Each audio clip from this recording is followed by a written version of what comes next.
Here once again at Performance Medicine in Johnson City, joined by Dr. Tom Rogers, and we're talking about a brand new service that is being offered here at Performance Medicine, and it involves a fellow physician.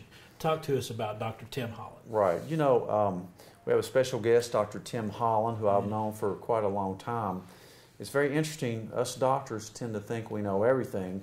Over the course of 30 years, I've come to realize that I don't know everything, so I reach out to other specialties and ways of practicing medicine.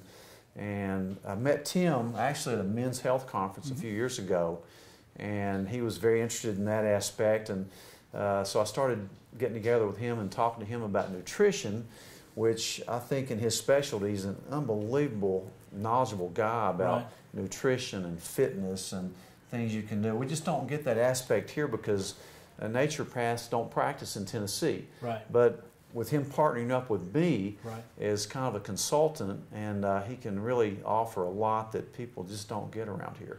And Dr. Holland, let's talk about your practice. Okay. Naturopath. Yes. Tell us. A lot of folks may not recognize that term. Tell us what it's all about. Naturopathy is all about holistic.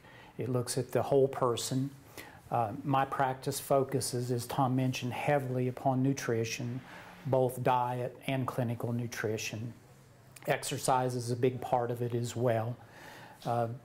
As he mentioned, none of us have all of the answers, and so I'm always looking to partner with like-minded practitioners, and Tom and I are very like-minded when it comes to a lot of things about medicine.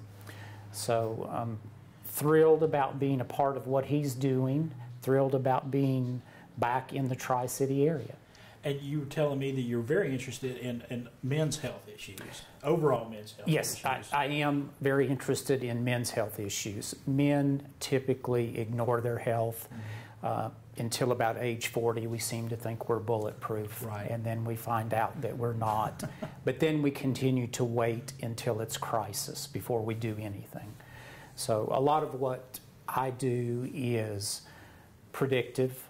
It's participatory in that we try to get the individual to take responsibility for their health. And getting them to do what they're willing to do. It's about what they're willing and able to do, yes. All right. And you're going to be working together. I like that you all are primary care physician, a life coach, so to speak, and making sure that the whole person, whether it's a man or a woman, doing what they're willing to do and doing what's best for them. Exactly. You know, as men in our 60s, we kind of realize that, you know, we have all this experience. We need to teach other people how to do this, and that's what we try to do. All right. Taking care of you, the whole person, here at Performance Medicine, and you can find out more about what is going on here at this practice at performancemedicine.net.